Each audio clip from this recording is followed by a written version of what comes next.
वंशी विभूषितकरान्नवनीरदाभात् पीताम्बरात् अरुणबिम्बफलादरुष्ठात् पूर्णेन्दुसुन्दरमुखात् अरविन्दनेत्रात् कृष्णात् परम् किमपि तत्त्वम् अहं न जाने। कृष्णात् परम् किमपि तत्त्वम् अहं न जाने।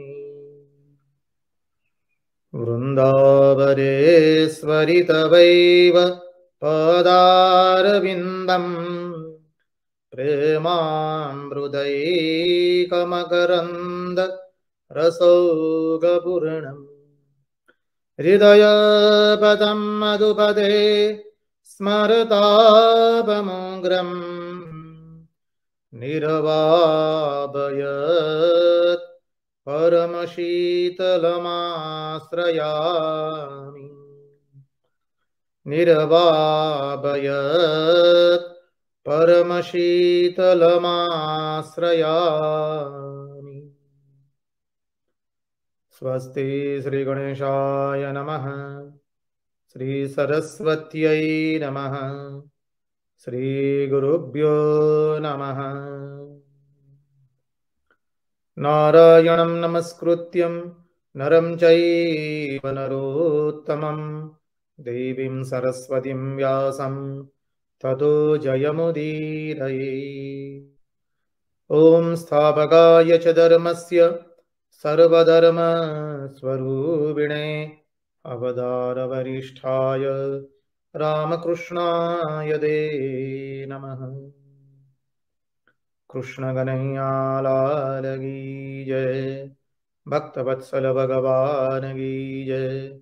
वृंदावन विहारी लाल की जय। भगवान श्री राम कृष्ण देव की जय। ओम नमो भगवते वासुदेवाय। नारायण नारायण नारायण नारायण। तो आइए हम श्रीमद् भागवत के सत्संग में अवगाहन करें।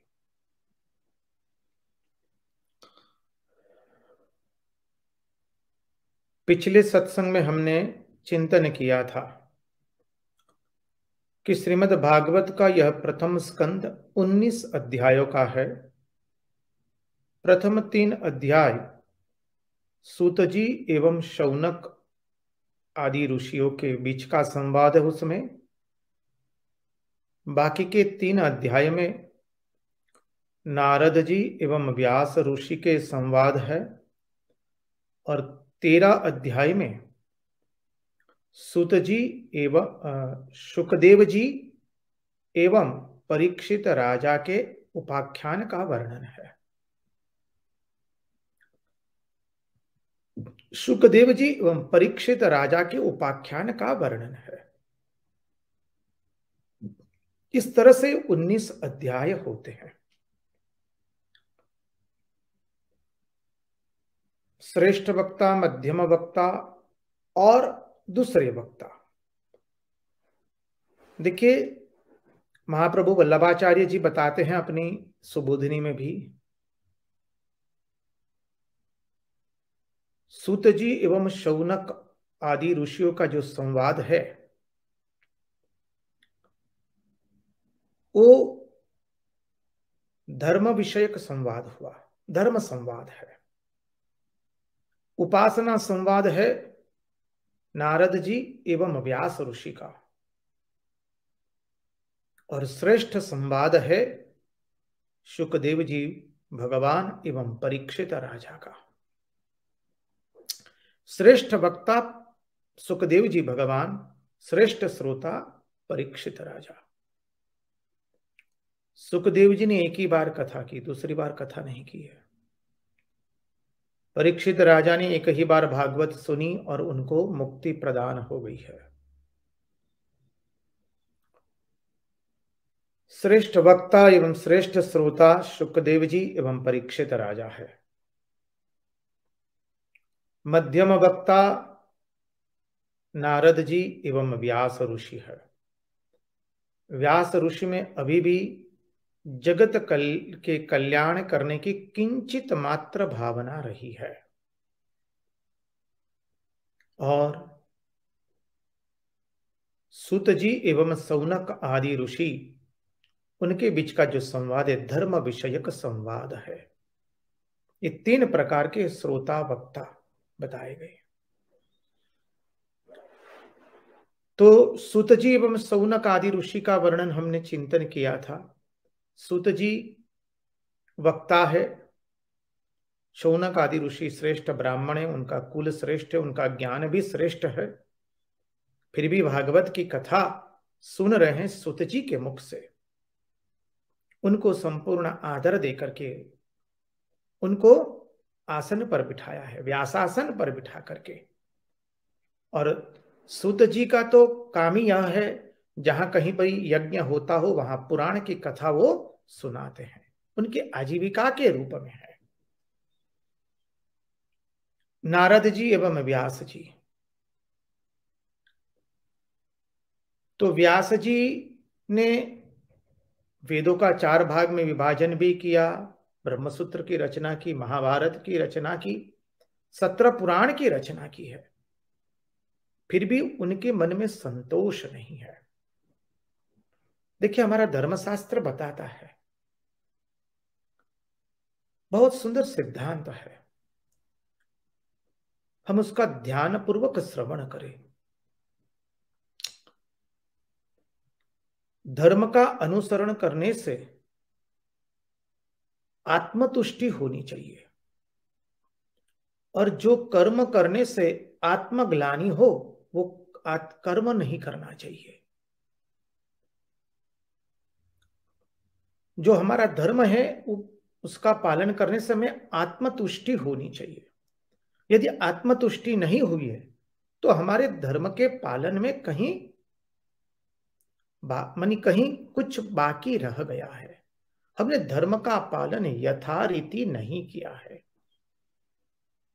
और आत्मग्लानि हो वैसा कर्म नहीं करना चाहिए। यहां भगवान वेदव्यास समग्र मानव जात की सेवा करने आए, कल्याण करने के लिए आए हैं। वेदव्यास जी ने मानव के कल्याण के लिए ही वेदों को 4 भाग में विभाजित किया, ब्रह्मसूत्र की रचना की, महाभारत जैसा अद्भुत ग्रंथ लिखा और 17 पुराण की रचना की। फिर भी उनके मन में संतुष्टि नहीं है। क्यों? सही बात है, जो सेवा करने आते हैं उस सेवा से यदि संतुष्ट हो जाए वो कैसे चलेगा? वो तो आए सेवा करने के लिए। इसलिए उनका कार्य एक ही कि मानव की सेवा की जाए, समग्र मानव जात की। इसलिए उनके मन में संतोष नहीं है। नारद जी आए हैं, अब जैसे उनके मन में संतोष नहीं आया है, ग्लानि है, तो तुरंत नारद जी का आगमन हो गया। सिद्धांत कहता है, अधिकारी पुरुष को जब जो जो गुरु की आवश्यकता होती है, वही इस विश्व ब्रह्मांड के अंदर में जो रचयिता है विश्व ब्रह्मांड के, वो वह स्वरूप लेकर उनके सामने उपस्थित हो जाता है। देखिए, हम श्री रामकृष्ण देव की जीवन से भी देखते हैं। श्री रामकृष्ण देव ने सर्वप्रथम दीक्षा ली थी ज्ञानाराम भट्टाचार्य के पास से। तत्पश्चात दक्षिणेश्वर में साधना आरंभ की। जैसे जैसे जिस जिस गुरु की आवश्यकता थी उनको, और जिस जिस परिवेश की आवश्यकता थी, भगवान ने वह परिवेश एवं वह गुरु उपलब्ध करा दिए हैं। उनको गुरु की शोध में नहीं जाना पड़ा है।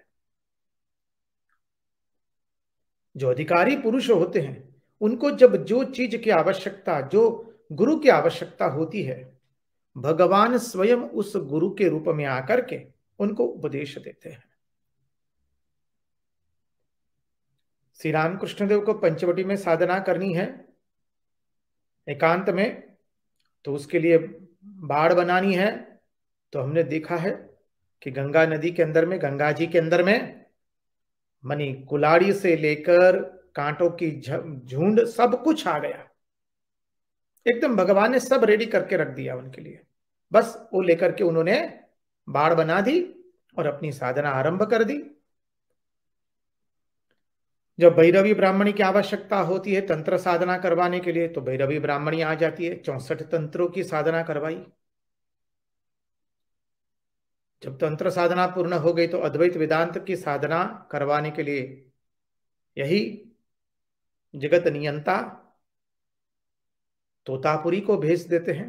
तोतापुरी आ गए और उनके पास से अद्वैत वेदांत की साधना करवाई। और मध्य में अनेक साधु महात्मा भगवान उनके पास भेजते हैं।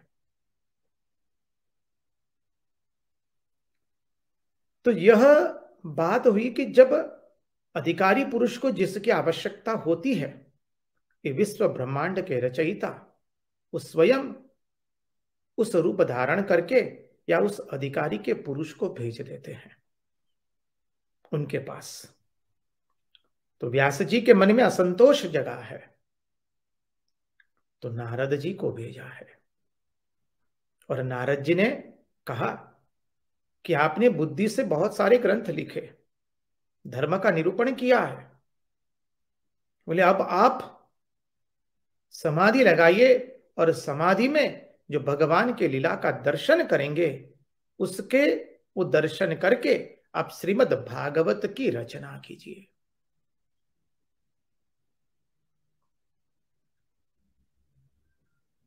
तो इस तरह से नारद जी एवं व्यास के बारे में देखा। अब सुत जी, शुकदेव जी एवं परीक्षित राजा के बारे में देखते हैं। शुकदेव जी निर्गुण वक्ता है और परीक्षित भी निर्गुण श्रोता है, एक तरह से निर्गुण के अधिकारी है दोनों। आगे आएगा द्वितीय स्कंद में, शुकदेव जी ने साफ शब्दों में कह दिया है परीक्षित राजा को कि राजन मेरी निष्ठा केवल अद्वैत में है, परिनिष्ठितोपि नैर्गुणस्य उत्तम श्लोक लीलया गृहीत चेता राजर्षे। स्पष्ट शब्दों में कह दिया कि राजन मेरी निष्ठा केवल अद्वैत में है, परंतु कृष्ण कथा ऐसी है मैं कहे बिना रह नहीं सकता हूं।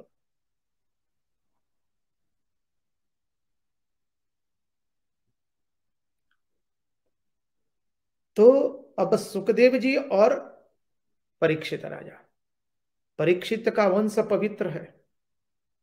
परीक्षित के पिताजी भगवान श्री कृष्ण के भांजे हैं। परीक्षित की दादी जो है, परीक्षित की दादी भगवान की बहन है सुभद्रा जी। अब सुभद्रा तो महामाया है, तो महामाया श्री कृष्ण के अतिरिक्त और किसी से ब्याह नहीं कर सकती है। इसलिए भगवान ने सोचा कि इसको ब्याह नहीं करवाएंगे तो कुमारी रह जाएगी। इसलिए भगवान ने कहा कि मेरा ही दूसरा स्वरूप जो श्री कृष्ण अर्जुन के रूप में प्रकट हुआ है, श्री कृष्ण का ही दूसरा स्वरूप जो अर्जुन के रूप में प्रकट हुआ है, तुम उनसे ब्याह करो। तो सुभद्रा जी का ब्याह भगवान ने अर्जुन से करवाया, क्योंकि अर्जुन और श्री कृष्ण एक ही है। श्री कृष्ण का ही दूसरा रूप अर्जुन है।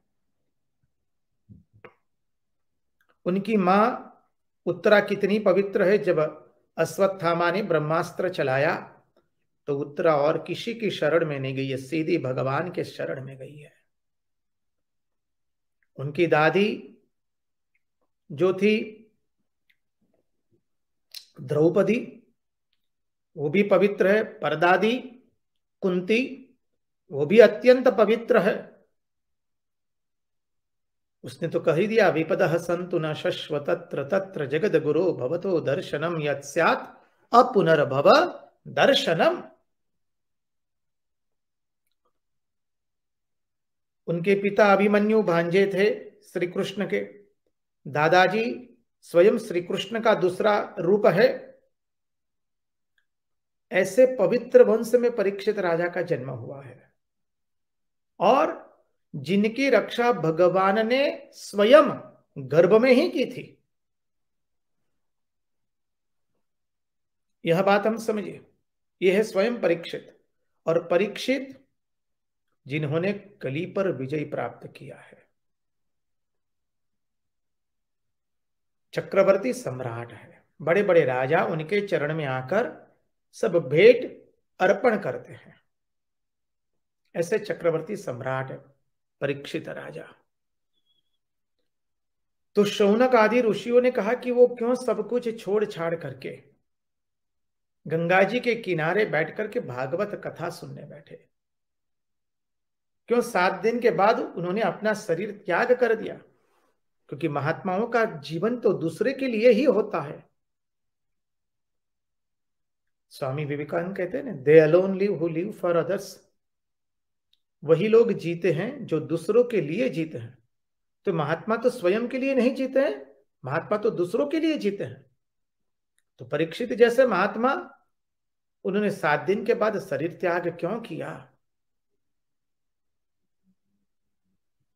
सुखदेव जी जो इतने निस्पृही है, ब्रह्म ज्ञानी नहीं है, ब्रह्म दृष्टि वाले संत है। कल इनके ही उनका चिंतन किया सुखदेव जी के महिमा का। ऐसे महान ऋषि, अरे जो मूढ़वत रहते हैं, दिगंबर रहते हैं, बाहर से अज्ञानी की भांति प्रतीत होते हैं, जो गांव में जाकर के भिक्षा मांगते, वो भी संध्या के समय किसी गृहस्थ के घर उतनी ही देर खड़े रहते हैं जितनी देर में गोदोहन होता है। उससे अधिक खड़े नहीं रहते किसी गृहस्थ के वहां। सुखदेव जी, ऐसा क्या हुआ कि वो 7 दिन तक गंगा जी के किनारे परीक्षित को कथा सुनाने के लिए रुक गए? ऐसा क्या हुआ? आप हमें विस्तार पूर्वक समझाइए। इस शौनक आदि ऋषियों ने सूत जी को प्रश्न किया है।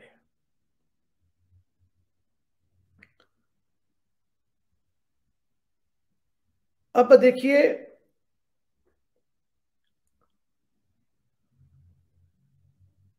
व्यास ऋषि ने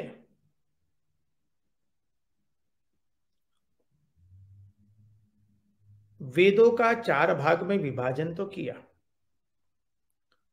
वेदों का प्रचार प्रसार करने के लिए अपनी शिष्य परंपरा भी प्रकट कर दी। पुराणों के प्रचार प्रसार के लिए रोमहर्षण को शिष्य बना करके उससे पुराणों का प्रचार प्रसार भी करवाया। किंतु जो लोग वेदाध्ययन से वंचित है, उनके लिए बोले, उनके लिए भगवान वेदव्यास ने महाभारत जैसे अद्भुत ग्रंथ की रचना की। भारत, भा मानी ज्ञान, जो ज्ञान में रत है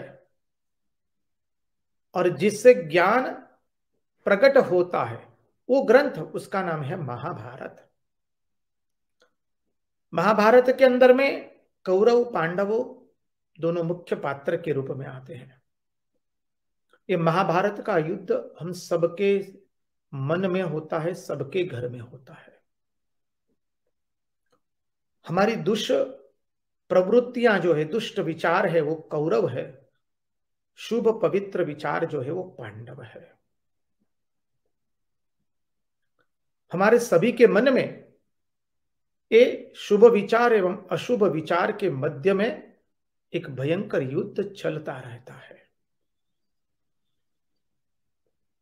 जो धर्मराज युधिष्ठिर की शरण में जाता है, धर्म की शरण में जाता है, वो जीवन में आनंद प्राप्त करता है। उसे प्रतिपल परीक्षा देनी पड़ती है। और जो दुर्योधन के शरण में जाता है, उसका अंत में विनाश होता है। देखिए, कौरव और पांडव दोनों को देख लीजिए। दोनों पक्ष में धर्म भी है, अधर्म भी है। कैसे? देखिए, कौरव के पक्ष में भी धर्म है, लेकिन वहां धर्म कैसा है? अंतिम चरण में, जैसे विदुर जी सुतपुत्र के रूप में रखा गया है। कौरवों के पक्ष में धर्म है, पांडवों के पक्ष में धर्म को कहां रखा गया है? सबसे ज्येष्ठ का स्थान मिला है, धर्मराज युधिष्ठिर। परिणाम स्वरूप पांडवों की जीत होती है, परिणाम स्वरूप पांडवों की रक्षा भगवान स्वयं करते हैं। और दुर्योधन के पक्ष में भी धर्म है, परंतु उस धर्म को कोई स्थान नहीं दिया गया, धर्म की कोई कीमत रखी नहीं गई है।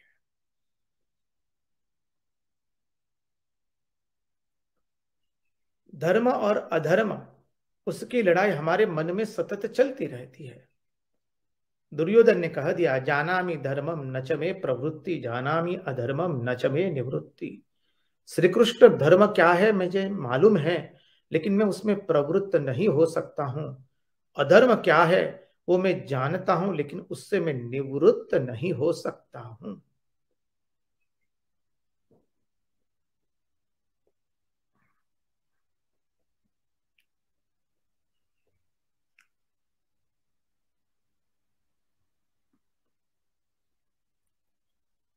हमारे सबकी अवस्था यह है, अधिकांश मनुष्य की।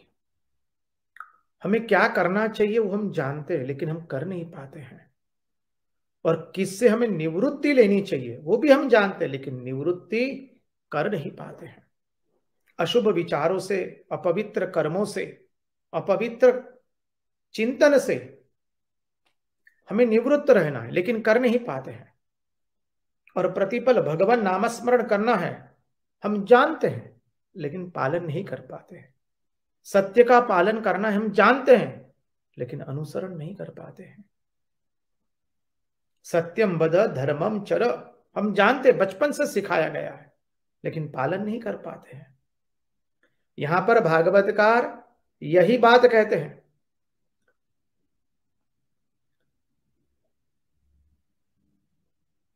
वेदव्यास भगवान ने जो वेदों का अध्ययन नहीं कर सकता, उनके लिए महाभारत ग्रंथ की रचना की और कहा कि आप इस महाभारत ग्रंथ का अध्ययन करेंगे तो आपको वेदाध्ययन का फल मिलेगा। इतना इतना किया, फिर भी भगवान वेदव्यास को संतुष्टि नहीं है। देखिए, कौरव पांडवों में धृतराष्ट्र जो है वो अंध है। अंध कौन है? जो पुत्र के मोह में आसक्त हो चुका है। आप लोग संसार में हैं, आप लोग भी देखते होंगे, हम सब लोग संसार में कौन नहीं है, हम सब है, हम सब लोग देख रहे हैं। और हम स्वयं भी कई बार उसका मानी भुक्त भोगी बनते हैं कि जिसके प्रति हम मोहित हो जाते हैं उसका अधर्म भी हमको धर्म लगता है। तो अंधा कौन है? जिसमें विवेक नहीं है, सत्य एवं असत्य का विवेक नहीं है। जो राग द्वेष में पड़ा है वह अंधा है। को अंधा यो विषयानुरागी। अंधा कौन है? जो विषयों से राग करता है, जो विषयों से प्रीति करता है। धृतराष्ट्र अंध है। अब धृतराष्ट्र केवल धृतराष्ट्र के रूप में मत ले, हम लोग भी अंध है कहीं ना कहीं। किसी से राग कर बैठे हैं, किसी से द्वेष कर बैठे हैं। परिणाम स्वरूप हम धर्म का पालन नहीं कर पाते। संगति लगाइए, धर्म किसकी शरण में गया? जब भगवान श्री कृष्ण स्वधाम गए तो धर्म किसकी शरण में गया?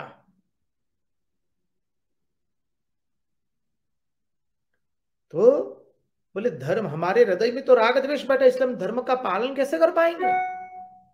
जीवन हृदय में जब राग द्वेष न हो तब तो हम धर्म का पालन कर पाएंगे। बोले हमारे हृदय में तो राग द्वेष भरा हुआ है, हम कैसे पालन कर पाएंगे?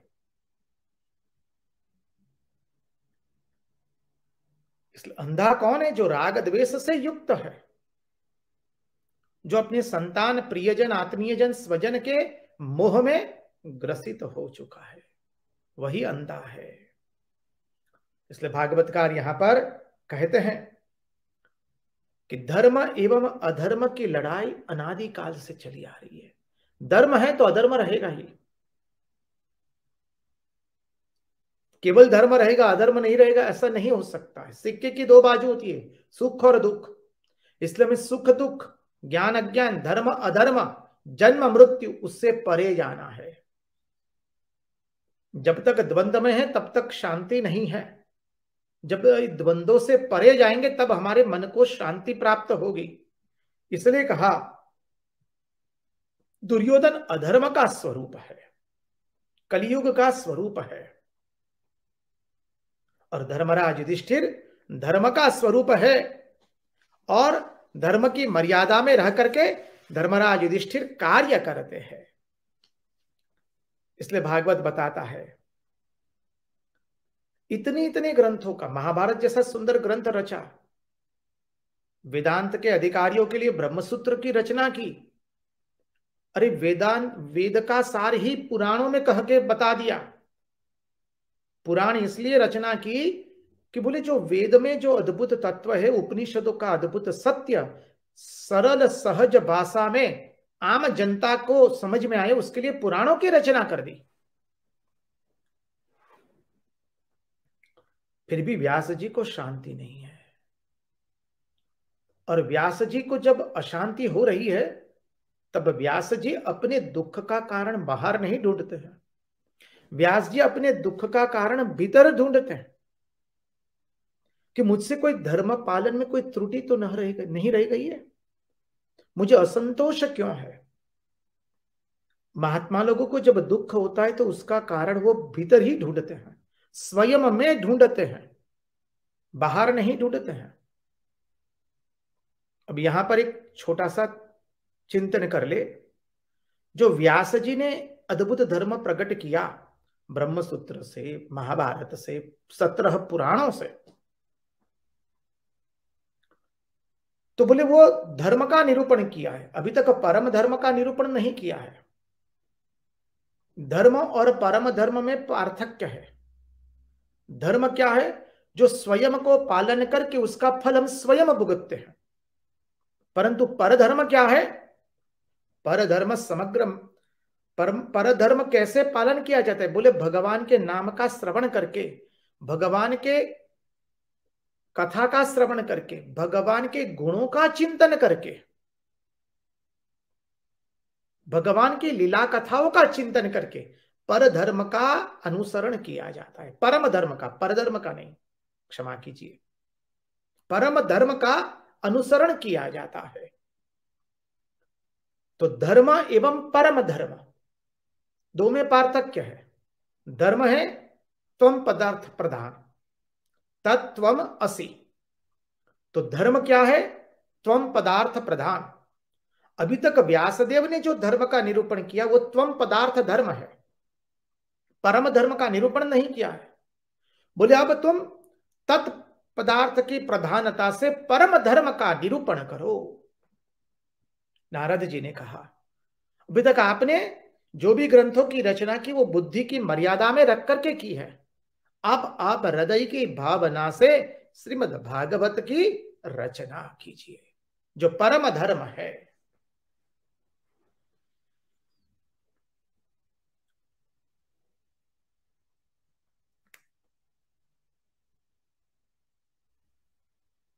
सूत जी सौनक आदि ऋषियों को समझाते हैं।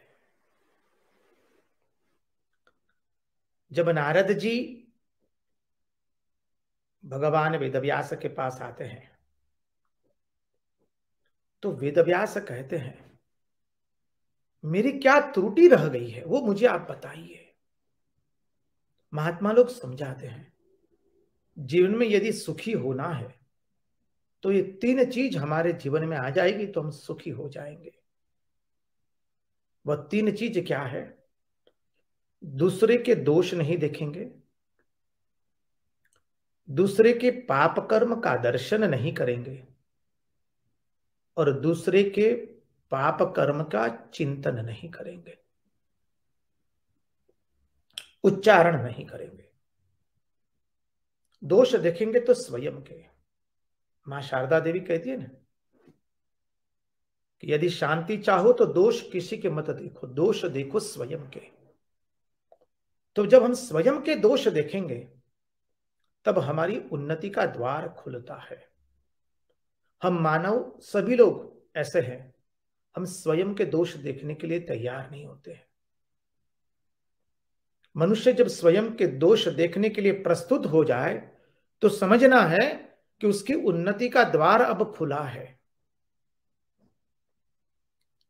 मानो अपने स्वयं के दोष का भान करो पहले।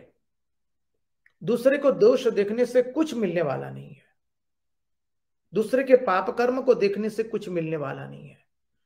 अरे दूसरे के पाप कर्म का चिंतन करने से, मुंह से वर्णन करने से भी कुछ नहीं मिलेगा, राग द्वेष में और फंस जाएंगे।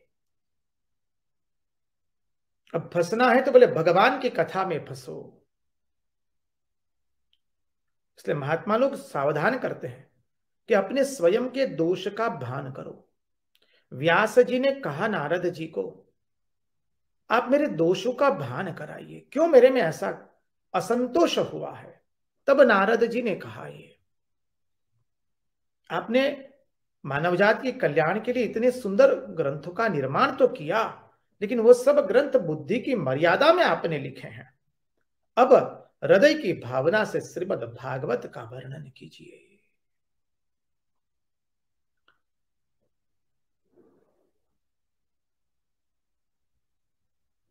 कलियुग के जीवों के उद्धार के लिए आपका जन्म हुआ है।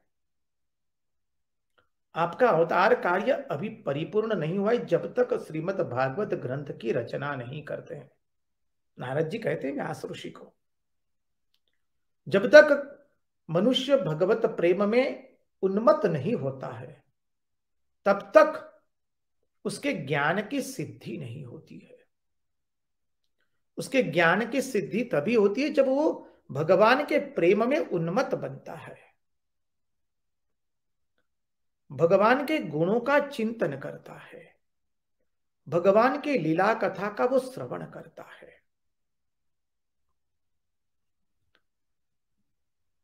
इसलिए आप हृदय की भावना से भगवान के गुणों का चिंतन कीजिए।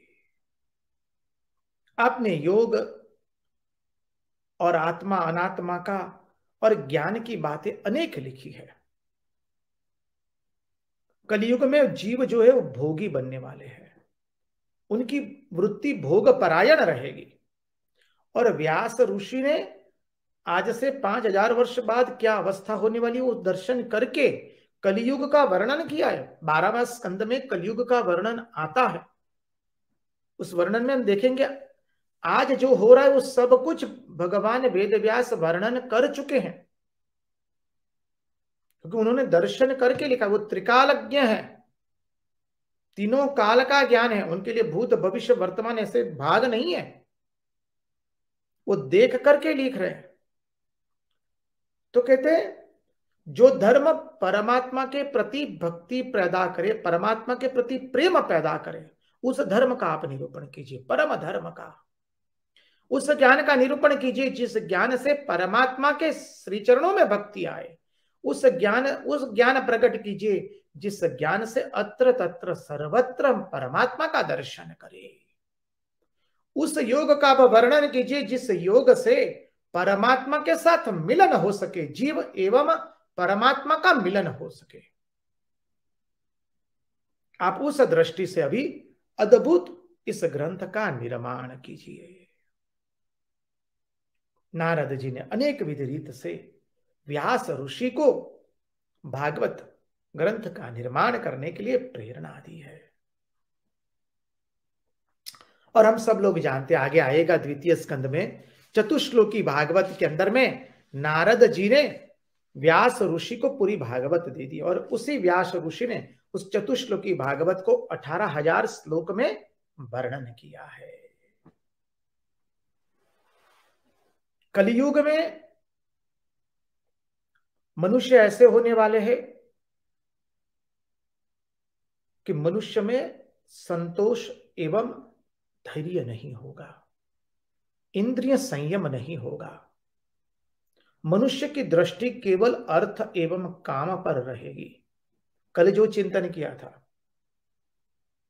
बोले भागवत किस लिए प्रकट हुआ है, बोले जिनकी दृष्टि केवल जिनकी दृष्टि मानी जिनकी आंखें फूट गई है, दृष्टि फूट गई है धर्म एवं ईश्वर के बारे में, उन लोगों के ज्ञान का दीपक के रूप में श्रीमद् भागवत प्रकट हुआ है। कलियुग में मानव भोग विलास में मस्त रहेगा। कलियुग का मानव मन से, बुद्धि से केवल अर्थ और काम का ही चिंतन करेगा। तो ऐसे मनुष्य को हम भगवत कथा में, ऐसे मनुष्य भगवत कथा का चिंतन करके अपने जीवन को कैसे उन्नत बनाए।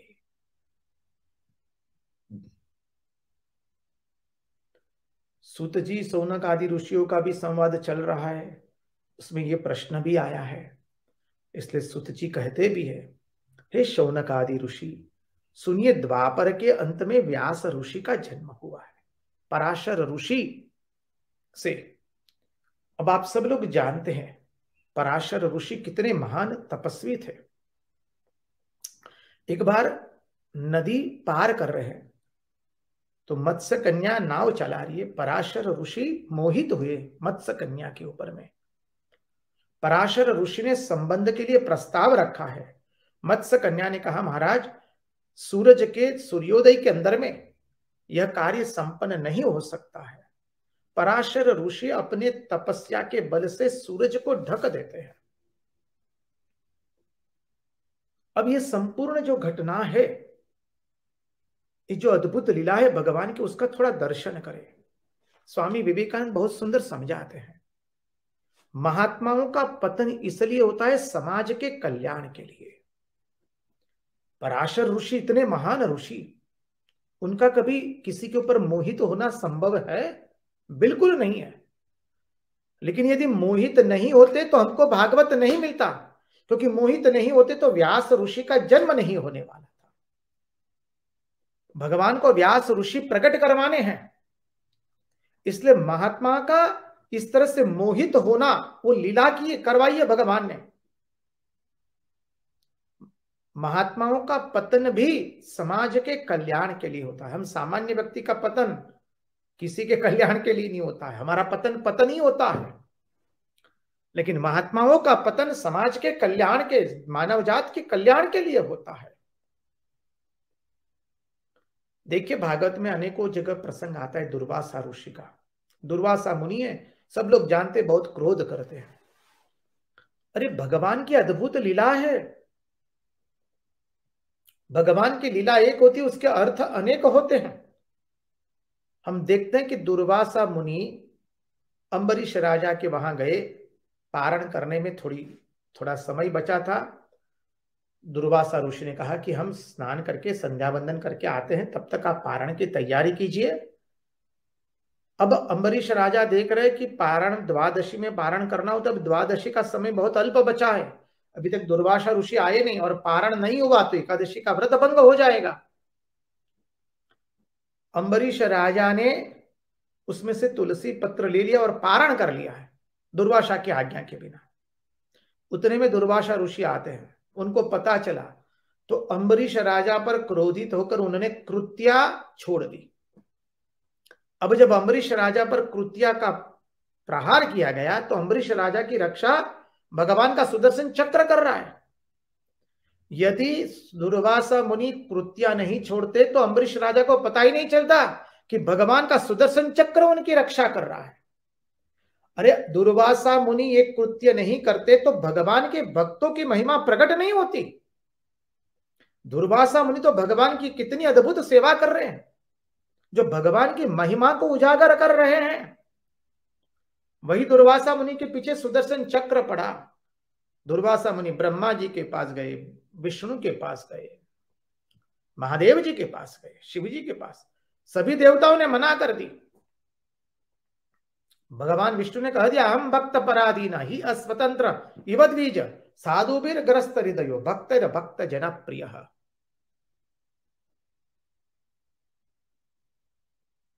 यह अद्भुत बात प्रकट कब हुई? जब दुर्वासा मुनि ने कार्य किया तब तो। इसलिए कोई ऐसा मत समझे दुर्वासा मुनि क्रोधी करते रहते। अरे महात्माओं का क्रोध भी संसार के कल्याण के लिए होता है, उसमें भगवान की एक अद्भुत लीला छिपी है।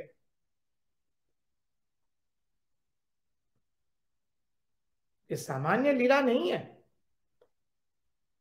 दुर्वासा रुदि यदि इंद्र को क्रोधित होकर उसका इंद्रासन से दूर दूर नहीं कर देते तो वृत्रासुर का प्रकटीकरण नहीं होता। और हमें आज चतुश्लोकी जो भक्ति मिली है, भक्ति सूत्र, चतुश्लोकी भक्ति सूत्र, वो मिलता ही नहीं। अहम हरे तव पादई कमूल दासानुदासो भवितास्मि भूय मनस्मरेता सुपतेर गुणास्ते गृणीत वाक् कर्म करोति कायः। वृत्रासुर की एक अद्भुत महिमा ही प्रकट नहीं होती। कितना कितना हुआ है। भगवान की लीला एक होती है, उसके अर्थ अनेक होते हैं।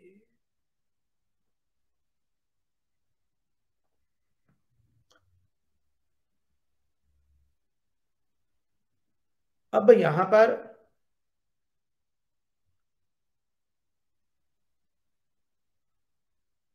नारद और व्यास जी का संवाद हुआ। अब सूत जी एवं सॉरी क्षमा कीजिए, शुकदेव जी एवं परीक्षित राजा, उनका उपाख्यान का वर्णन आता है। 13 अध्याय में उनका चरित्र का वर्णन आया है।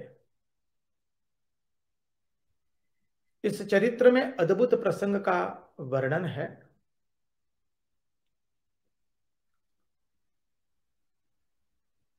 इन दोनों के अधिकारी की महत्ता का वर्णन किया गया है, इसलिए प्रथम स्कंद को अधिकार लीला कहा गया है।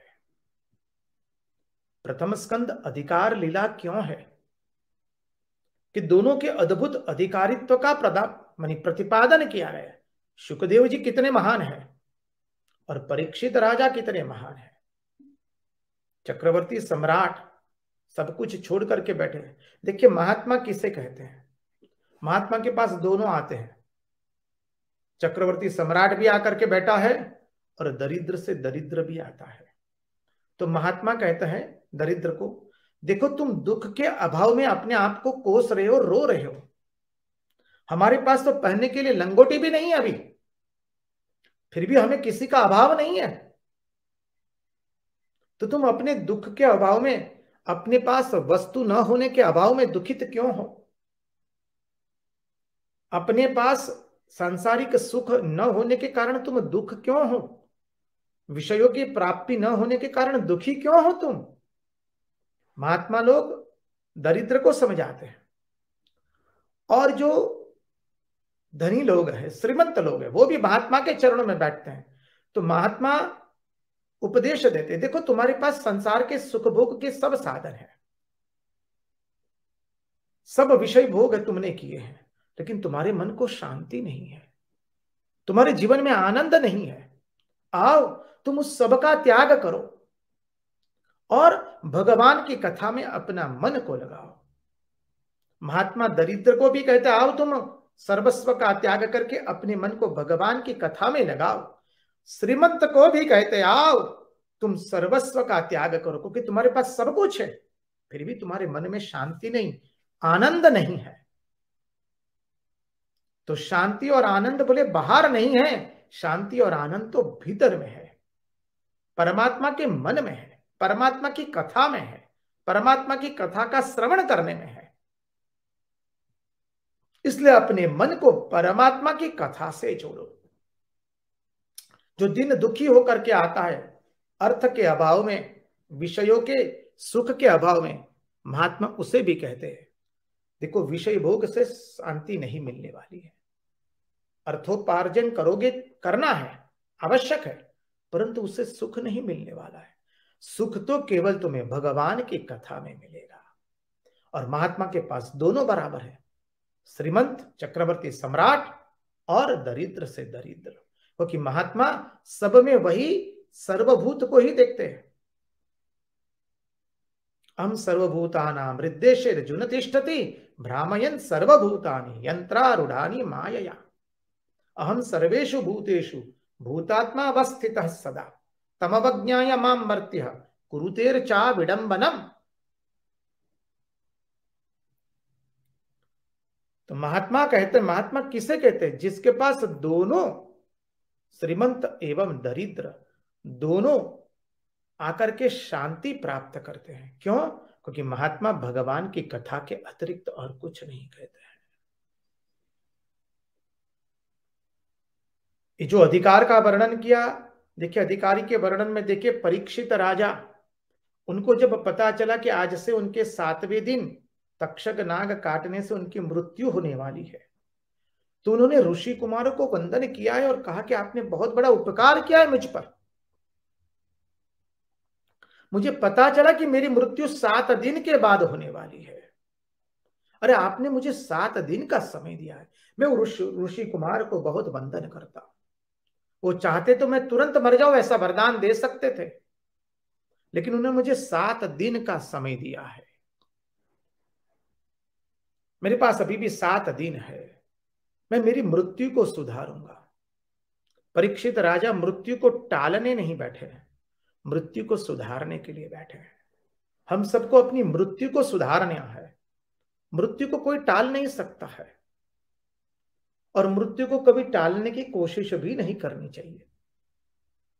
जो होना है सो होना है, जो खोना है सो खोना है, सब सूत्र प्रभु के हाथों है, फिर चिंता काहे करो प्यारे। अब खूब हंसो, अब खूब हंसो, रोते हो इस विद क्यों प्यारे। हंसते के साथ हंसे दुनिया, रोते को कौन बुलावे रे। सब सूत्र प्रभु के हाथों है, जो होना है वो होना ही है, जो खोएंगे वो खोना ही है। सब हालत में, सब रंगत में, जन में बन में एकांत ही में, समरागन में बैरागन में, आनंद मगन डुलना प्यारे। रंगदूत महाराज, सब हालत में, जिस हालत में रखे, सब रंगत में, जन में बन में एकांत में ही में, जन में हो या बन में हो या एकांत में हो, समरागन में बैरागन में, आनंद मगन डुलना प्यारे। तो परीक्षित राजा उस स्थिति को प्राप्त करने के लिए भगवान शुकदेव जी के चरणारविंद में बैठे हैं, सब कुछ छोड़ छाड़ करके।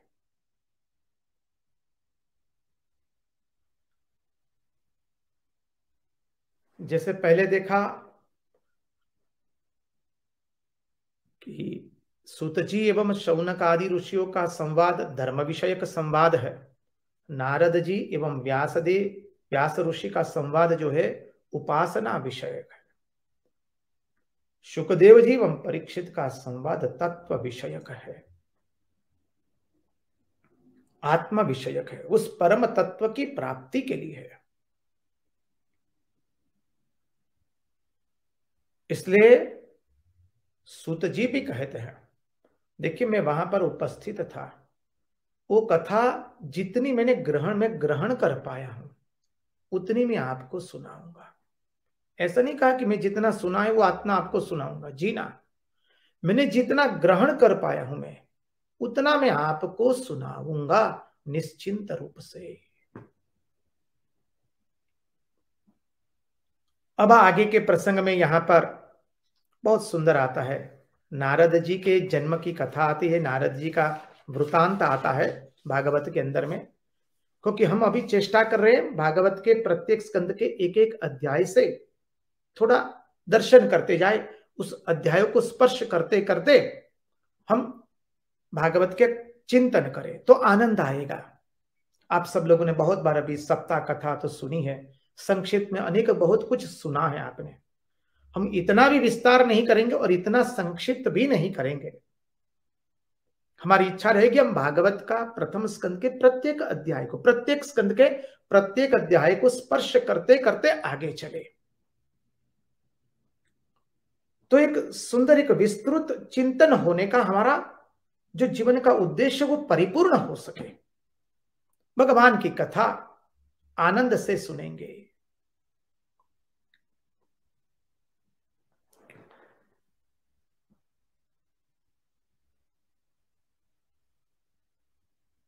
व्यास ऋषि और नारद जी का संवाद हुआ।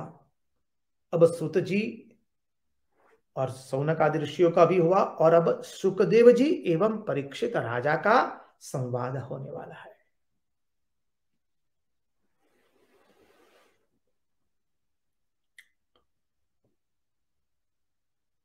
जब हमें आत्मतुष्टि न हो और जिस कर्म करने से आत्मग्लानि हो, वो कर्म हमें नहीं करना है।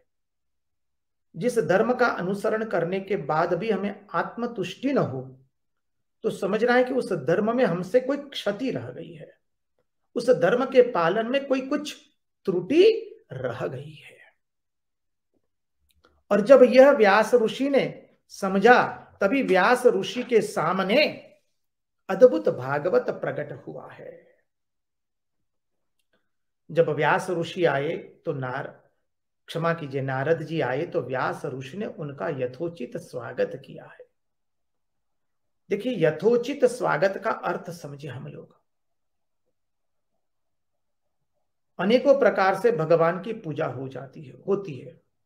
विधिवत पूजन करते, हम लोग बोलते नहीं विधिवत पूजन करो, तो विधिवत अनेक रूप से पूजन होता है। पंचोपचार, दसोपचार, षोडशोपचार, अष्टोपचार, अनेकों प्रकार के उपचार से भगवान का पूजन होता है। विधिवत पूजन करने का अर्थ है अपने पास जो भी भगवान ने साधन उपलब्ध किए उससे श्रद्धा भक्ति से पूजन करना, उसका नाम है विधिवत पूजन। और व्यास जी विधिवत पूजन करने के लिए बैठते हैं। नारद जी का चरणारविंद में जल दे करके चंदन अक्षत पुष्प चढ़ा है, माला अर्पण की है, वंदन की है। और व्यास जी कहाँ है? बद्रिकाश्रम में उनका आश्रम, आप सब लोग गए होंगे। वहां 5 धाराएं निकलती है। तत्वार्थ देखिए उस 5 धाराओं का क्या है, तो श्रोत्र धारा है, चक्षु धारा है, त्वक धारा है, घ्राण धारा है और रसना धारा है। ये 5 धाराओं भीतर में जो मुख्य धारा है उसमें मिलती है सरस्वती, भीतर में मिल जाती है। भीतर में जो धारा है हृदय के भीतर में, उस धारा के साथ मिलती है।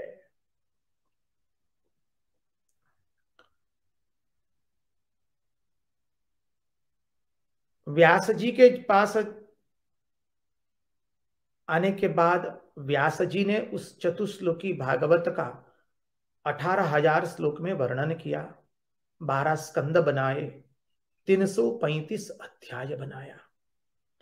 हमारा ये श्रीमद् भागवत वैदिक धर्म, वैदिक वांग्मय में अंतिम ग्रंथ है, और इसलिए यहां पर ज्ञान, भक्ति और वैराग्य पूर्ण मात्रा में भरे हुए हैं।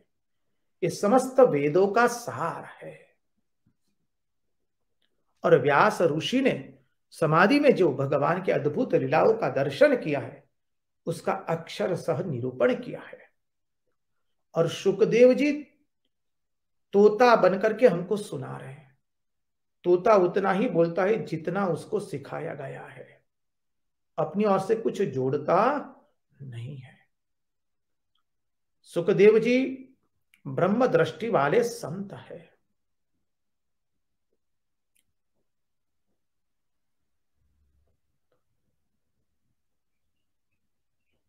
सुखदेव जी के मुंह से जब ये अद्भुत श्रीमद् भागवत की धारा बहती है तो परीक्षित राजा भी अन्न जल का त्याग करके बैठे हैं भागवत कथा का श्रवण करने के लिए। 4 दिन के पश्चात जब सुखदेव जी ने कहा कि राजन कुछ आप जलपान कर लीजिए, 10वें स्कंद में आवेगा। महाराज कहते कि राजन कुछ जलपान कर लो। तब परीक्षित राजा ने कहा, जिस जल की पिपासा के कारण मुझे ये शाप मिला है, और जब से शाप मिला है तब से महाराज मैंने अन्न जल का त्याग किया है। अब मुझे भागवत कथा सुनाइए, मेरे श्री हरि, मेरे भगवान श्री कृष्ण की कथा सुनाइए। एक कथा का श्रवण करते करते मुझे अन्न जल ग्रहण करने का भान भी नहीं रहा है। मैं इस कथा के आनंद में इतना डूब चुका हूं। ऐसे ये परीक्षित राजा की पात्रता है। ये अधिकारी स्कंद क्यों कहा है? उसके पर थोड़ा चिंतन करे। और यहां पर एक एक अधिकार की बात आ रही है। आगे के अध्याय में तो नारद जी के उपाख्यान वर्णन किया गया है। नारद जी कौन है, इसलिए नारद जी कहते हैं, अभी आएगा।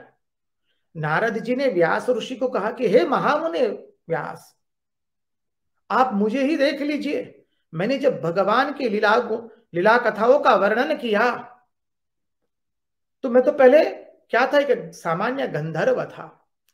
देवताओं के शाप के कारण दासी पुत्र के रूप में प्रकट हुआ और दासी पुत्र के रूप में प्रकट हुआ। महात्माओं की कृपा हुई, मुझे महामंत्र मिला और उस मंत्र का अनुष्ठान किया, खूब भजन किया मैंने, भगवान के गुणों का गान किया। परिणाम स्वरूप मुझे भगवान के दर्शन हुए और भगवान ने मुझे ये अद्भुत उपाधि दी है। एक दासी पुत्र एक सामान्य गंधर्व में कहां से कहां पहुंच गया, भगवान नाम का स्मरण करने से। नारद जी की भी पात्रता का वर्णन आता है। ये अधिकारियों का, सब अधिकारी लोग कैसे कैसे अधिकारी है, सबका वर्णन आएगा। पितामह भीष्म से लेके कुंती से लेकर, कुंती स्तुति, भीष्म स्तुति, सबके अधिकारों का वर्णन आता है। मुख्य अधिकार है परीक्षित राजा एवं सुखदेव जी का, उन्हीं के चर्चा के अंतर्गत ये सब आया है। तो नारद जी अब व्यास ऋषि को कहते हैं, मैं एक सामान्य दासी पुत्र था, भगवान के गुणों का चिंतन करते करते, भगवान के गुणों का वर्णन करते करते मैं भगवान का परम भक्त बन गया। भगवान की कितनी मुझ पर कृपा हुई। तो हे महामुनि व्यास, अब आप भगवान के गुणों का वर्णन करते हुए श्रीमद् भागवत की रचना कीजिए। क्योंकि कलयुग में मानव जो है वो इंद्रियों का गुलाम रहेगा, वो शक्तिहीन रहेगा, आशिष्ट बलिष्ठ दृढ़िष्ठ नहीं रहेगा। इंद्रियों की दासता के कारण, इंद्रियों की चापुटा करते करते उसमें से ब्रह्म तेज निकल गया है। और ऐसा मानव भी भगवान के गुणों का वर्णन करके कैसे भगवान को प्राप्त करे, वो प्रदर्शित करने के लिए आप श्रीमद् भागवत की रचना कीजिए। अब आने वाले अध्याय में बहुत सुंदर नारद जी का चरित्र आएगा, उसकी चर्चा, शेष चर्चा हम कल करेंगे। आज उन्हीं की वाणी, उन्हीं के चरणों में समर्पित करते हुए भगवान से प्रार्थना करते हैं, प्रभु हमारे मन की मति, गति और रति आपके चरणों में बनी रहे। कृष्ण कन्हैया लाल की जय, भक्त वत्सल भगवान की जय, वृंदावन बिहारी लाल की जय, भगवान श्री राम कृष्ण देव की जय, सब संतन की जय, सब भक्तन की जय। ओम नमः पार्वती पतये, हर हर महादेव हर। जय जय श्री राधे, जय जय श्री राधे, जय जय श्री राधे। सबको जय राम कृष्ण, जय श्री कृष्ण।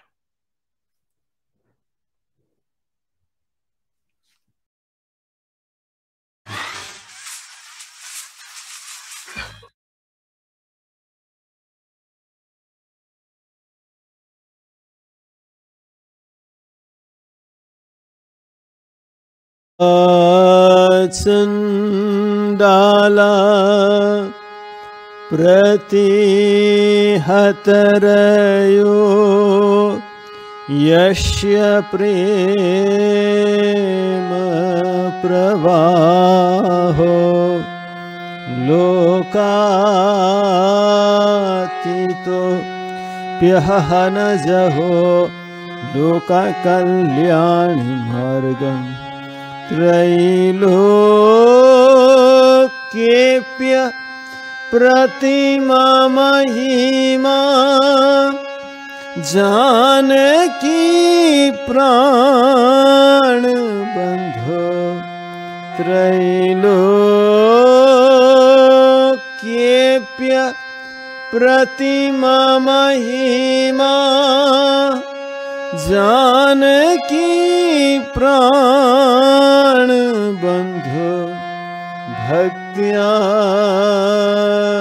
ज्ञानम वृतवर वपु शीतया यो हि राम भक्त्या ज्ञानम वृतवर वपु शीतया ह्यो हि राम।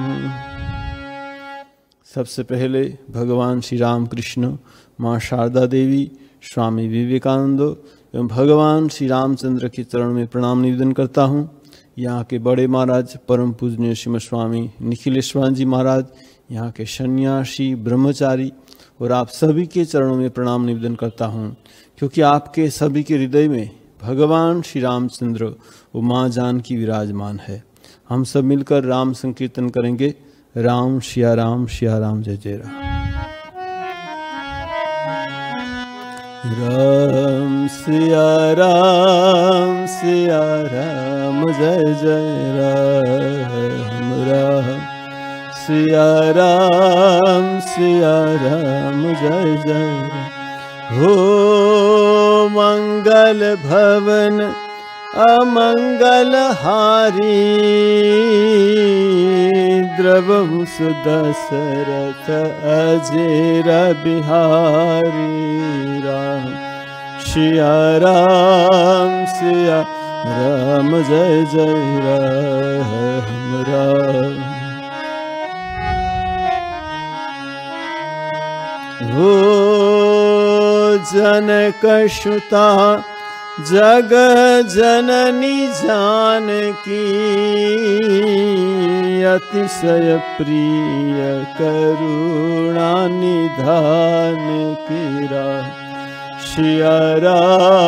सिया राम जय जय राम। राम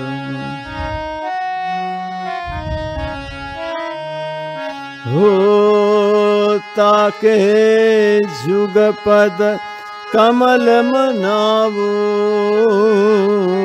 जासु कृपा निरमल मति पाऊ। राम सिया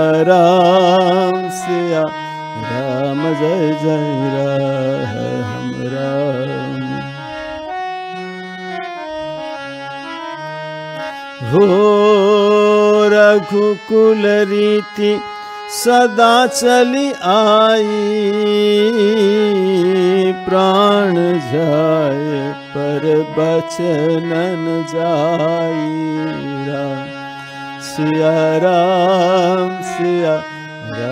जय जय राम। राम हो जय जय जय हनुमान गोसाई कृपा करहु गुरुदेव की नाई। राम सिया राम जय जय राम। राम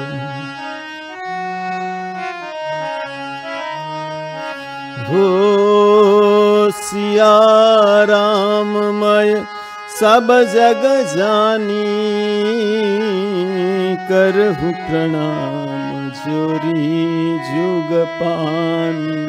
राम सिया राम जय जय राम। राम सिया राम जय जय राम। राम सिया राम जय जय राम।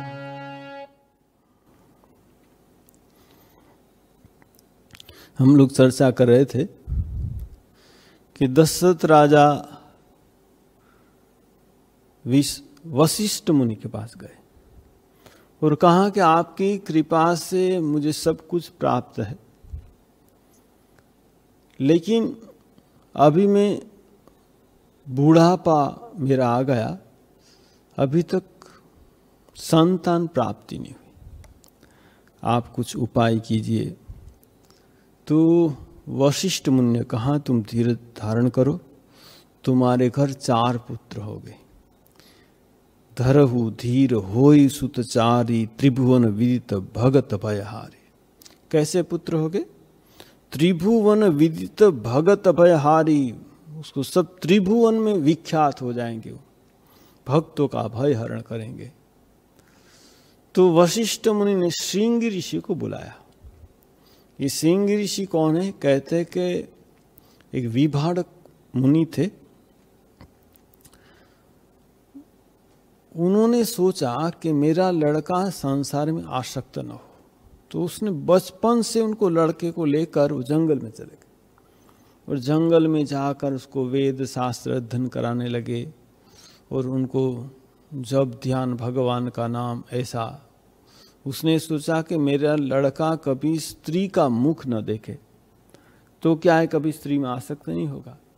ऐसा सोचकर वो इतने पवित्र भाव से उनके पुत्र को रखने लगे। को लड़का भी बहुत अच्छा था, बहुत पवित्र भाव से अपने पिताजी जो कहते थे वो करता था और भगवान का भजन करता था, वेद शास्त्र अध्ययन करता था।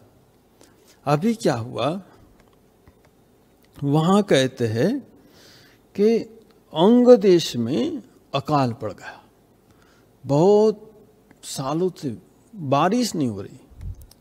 तो वहाँ के राजा जो रोमपाद थे, उसने सब ऋषि मुनि सब ज्योतिषों को बुलाया कि अकाल पड़ गया, कैसे बारिश आए। तो सब ऋषियों ने कहा कि देखिए विभाडक मुनि के जो श्रृंगी लड़का है, सिंह ऋषि, वो इतना पवित्र है कि जो आपके देश में आएगा तो तुरंत बारिश होगी, लेकिन उनको आना बहुत मुश्किल है क्योंकि उनका जो पिताजी है विभाडक मुनि, वो इतने क्रोधी है, किसी स्त्री का मुंह न देख पाए इसीलिए जंगल में रखते हैं और उसको छोड़ते ही नहीं। तो क्या किया जाए? तो राजा ने भी ढंढेरा पिटवाया कि ये श्रृंगी ऋषि को कोई ले आएंगे, उसको हम इनाम देंगे। तो एक बुढ़ी थी, वो गई राजा के पास, मैं ले आऊंगी, लेकिन मुझे कुछ युवती कन्या दीजिए साथ में, मैं जाके वो ऋषि को ले आऊंगी। मैं ठीक है। अब उसने क्या किया, वो कुछ युवती कन्याओं के साथ में लिया और उनके लिए सब माला न सब ये सब जैसे ऋषि मुनि धारण करते हैं वैसे धारण किया। बहुत मिठाई सब फल बल लेकर गई, एक नाव लेकर वो जंगल में, और जंगल में जहाँ वो ऋषि और उनके जो लड़के श्रृंगी ऋषि रहते थे, वो दूर से देखती थी कि कब वो उनके पिताजी बाहर जाते। तो कभी कभी उनके पिताजी विभाडक मुनि बाहर जाते थे, वो अकेला रहता श्रृंगी ऋषि। बस उसने जब अकेला रहता था तब उसने क्या किया, वो सब युवती कन्या के जो बड़े बड़े बाल को जटा बना दी और गले में रुद्राक्ष की माला बाला पहना दी, ऐसा ऋषि मुनि जैसा वेश करवा दिया, तिलक बिलक लगा दिया और कहा तुम जाओ। वहाँ जाके वो ऐसी युवती कन्या थी, सब बिना अच्छा गाना बजाना सब जानती थी। वो जाके जब ऋषि चले गए, वो जाके सब गाने लगी, नाचने लगी। तो श्रृंगी ऋषि बाहर आए, उसने तो कभी स्त्री देखी नहीं थी। बोले ये सब कौन है? बोले हम तो ऋषि है। तो उनके साथ वो भी खेलने लगे। बाद में वो सब अच्छी मिठाई लाई थी, मिठाई खिलाने में, उसने तो कभी मिठाई खाई नहीं थी, फल खाया था। वो ये भी फल है, तुम खाओ। तो उसको बहुत मजा आ गया। फिर थोड़े दिन के उनके पिताजी आने से पहले वो चले गए। वैसे वो रोज आने लगी। वैसे जब उनके पिताजी नहीं रहते थे, और उसको श्रृंगी ऋषि को इतना अच्छा लग गया ये सब युवती कन्या को, उसका नाच गान, उनके साथ खेलना, कभी कभी उनको स्पर्श करते थे। ऐसे करते करते वो अभी पूरे दिन वही इंतजार करते थे कि कब ये सब वो युवती कन्या आए। उसको तो पता नहीं ये युवती, ये तो सोच रहे कोई ऋषि विषि होंगे, कितने अच्छे, कितने देखने में अच्छे, कितने नाचने में गाने में अच्छे हैं। और एक बार वो सब आई और कहा कि देखो अब तो हम चले जाएंगे, हम रहेंगे नहीं यहाँ। तो ऋषि तो रोने लगे कि हम क्या करें, तुम चली जाओगे तो मैं कैसे रहूँगा। मुझे एक काम करो, तुम भी हमारे साथ चलो। पिताजी गुस्से, अरे गुस्से हो जाएंगे क्या है, वो फिर ठीक हो जाएगा। तुम कल हम तुमको बोलेंगे, इस समय निकलेंगे, तुम भी हमारे साथ चलो। तो सिंह ऋषि मान गए। अब उनके पिताजी जब बाहर गए तब इसको लेकर चले गए, नाव में बिठा दिया, नाव लेकर चले गए। और जब ही गए थे, और जो रोमपाद जो राजा थे अंग देश में, जब भी उन्हें पांव रखा तो बहुत बारिश आई। तो ये राजा की एक लड़की थी शांता, उनके साथ सिंह ऋषि की शादी की। तो पहले तो विभांडक मुनि बहुत गुस्से हो गए, लेकिन जब देखा कि राजा की लड़की के साथ शादी हुई तो फिर वो शांत हो गए। तो कहते कि उनको बुलाने से क्या होगा, ये पुत्रष्टि यज्ञ वो कराएंगे। श्रृंगी ऋषि वशिष्ठ बोलावा, पुत्र काम शुभ यज्ञ करावा, पुत्रष्टि यज्ञ वही कराएंगे। तो आए और कहते भगति सहित मुनि आहुति दिन्ने, प्रगटे अग्नि चारु कर लीने। जैसे आहुति देने लगी भक्ति सहित, बस अग्निदेव प्रकट हुए। अग्निदेव प्रकट हुए, जो वशिष्ठ कछु हृदय विचारा। अग्निदेव कहने लगे वशिष्ठ ऋषि को कि तुमने जो हृदय में विचार किया, सकल काजुबा सिद्ध तुम्हारा, सब कार्य तुम्हारा सिद्ध होगा। यह हवि बांटे देहु नृप जाई। उसने जो अग्निदेव के हाथ में एक पात्र था, वो पात्र दे दिया। इसमें खीर थी कि ये तुम दे दो राजा को, और राजा खिलाएंगे तो उससे पुत्र प्राप्ति होगी। तो कहते चथा जोग जही भाग बनाई, वो राजा के हाथ में दिया वशिष्ठ मुनि ने। राजा ने क्या किया, आधा भाग कहते अर्ध भाग कौशल्या ही दीना, उसमें आधा भाग कौशल्या को दीना। फिर जो आधा भाग रहा उसमें से उभय भाग आधे कर लेना, उसका आधा आधा भाग किया। वो जो आधा भाग था उस कई कई को दिया, और जो फिर आधा भाग बचा वो कहते हैं कि कौशल्या और कई कई ने मिलकर सुमित्रा को दिया। दोनों ने आधा आधा भाग दिया उसको। और जब सुमित्रा को दोनों ने दिया तो सुमित्रा ने मन ही मन सोचा कि मेरे जो दो पुत्र होंगे, तो दोनों पुत्र, ये एक पुत्र कौशल्या के लड़की की सेवा करेंगे और एक लड़का ये कई कई के लड़की की सेवा, ऐसे मन ही मन सोचा सुमित्रा ने। और बाद में हम देखते वही हुआ। कौशल्या के गर्भ में भगवान राम, के गर्भ में भरत, और उनके जो लक्ष्मण और जो शत्रुघ्न थे, लक्ष्मण ने भगवान राम की सेवा की और भरत ने शत्रुघ्न की सेवा की। तो जैसे ये प्रसाद उन्होंने ग्रहण किया, यही विधि गर्भ सहित सब नारी, भय हृदय हर्षित सुख भारी। सबको आनंद हुआ, गर्भ आ गया। जब से गर्भ आ गया तब से कहते सकल लोक सुख संपत्ति छाई, सब में आनंद छा गया। जा दिन ते हरि गर्भ ही आए, भगवान गर्भ में आए, बस सब जगह आनंद आनंद हो गया कहते हैं। और जब समय अनुकूल हुआ, यहाँ रामचरितमानस में लिखते हैं, जोग लगन ग्रहवार तिथि सकल भये अनुकूल, चर अरु अचर हर्ष जुत राम जन्म सुख मूल। जोग लगन ग्रहवार तिथि सकल भये अनुकूल, चर अरु अचर हर्ष जुत राम जन्म सुख मूल। जोग लगन ग्रहवार तिथि सकल भय अनुकूल, जब अनुकूल हो गया, यहाँ कहते कि चर अचर सब आनंद में आ गए, और राम भगवान के जन्म के अनुकूल सब समय आ गया।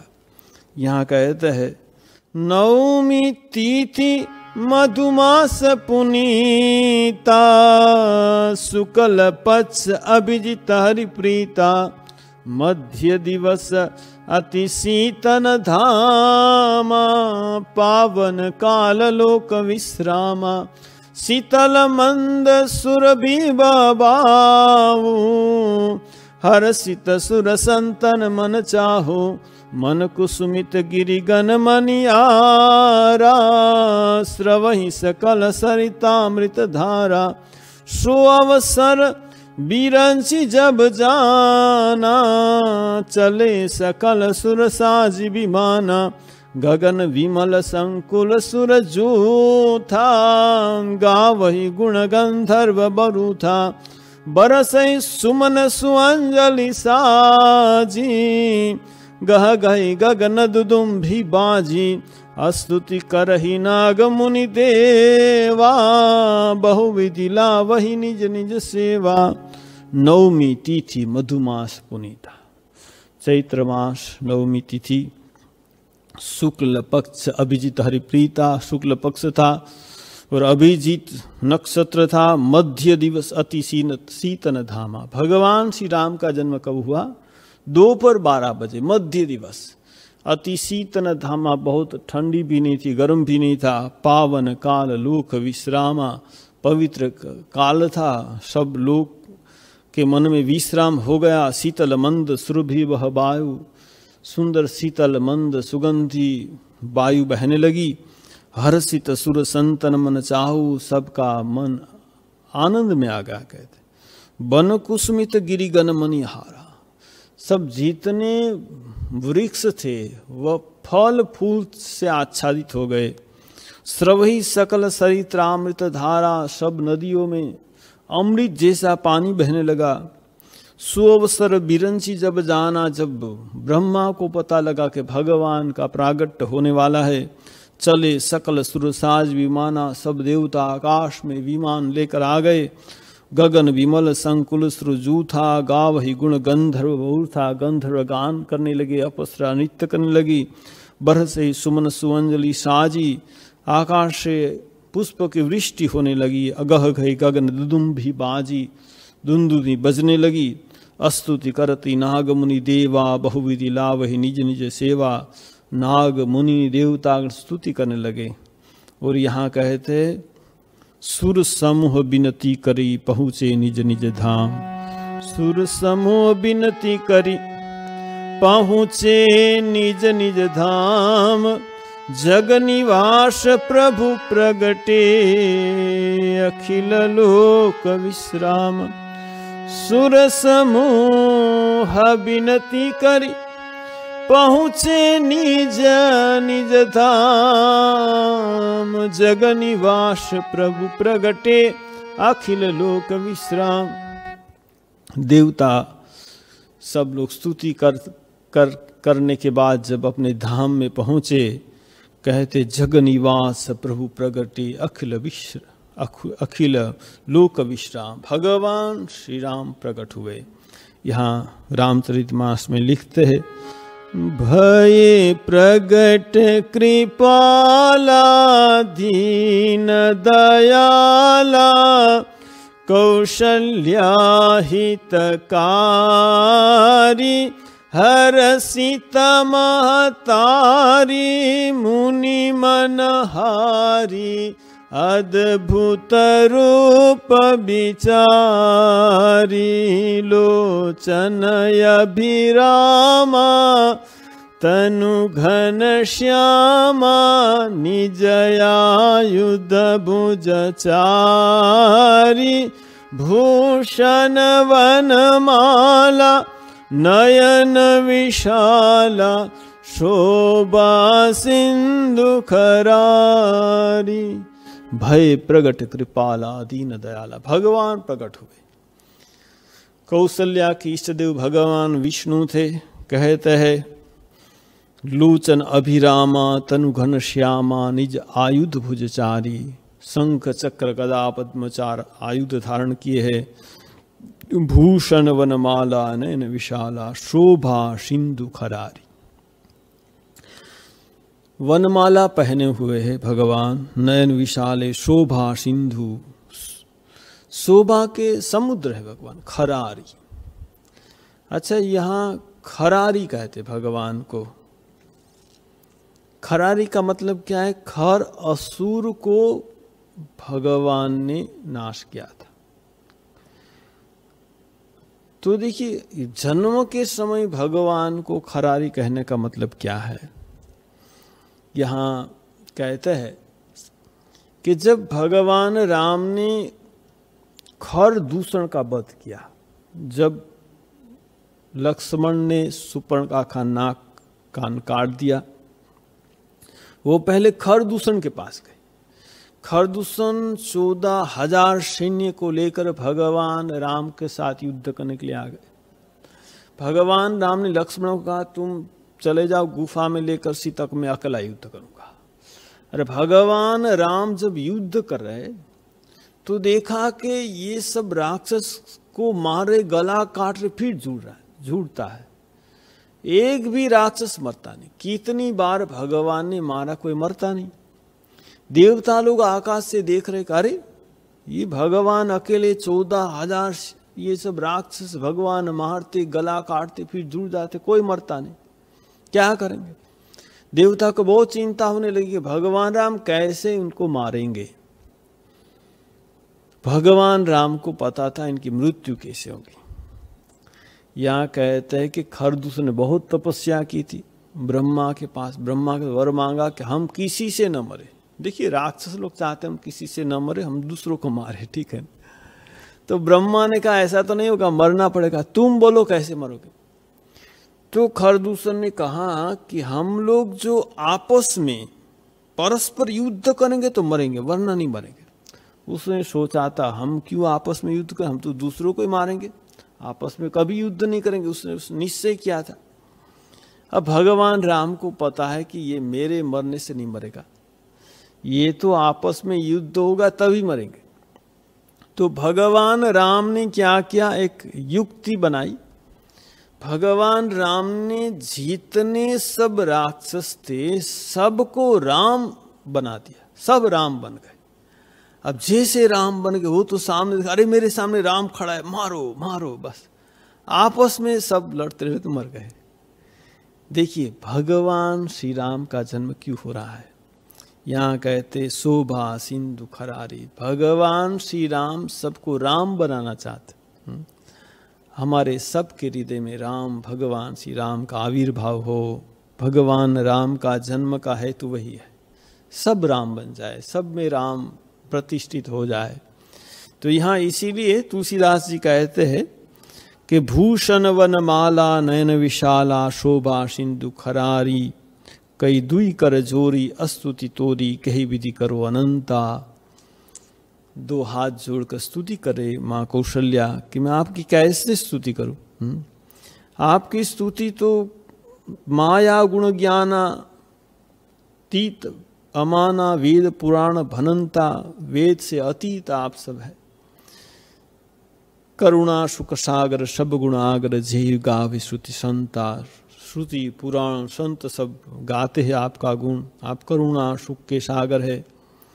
सो मम हित लागी जन अनुरागी, भयु प्रगट श्रीकांता, वो मेरे हित के लिए प्रभु आप प्रकट हुए।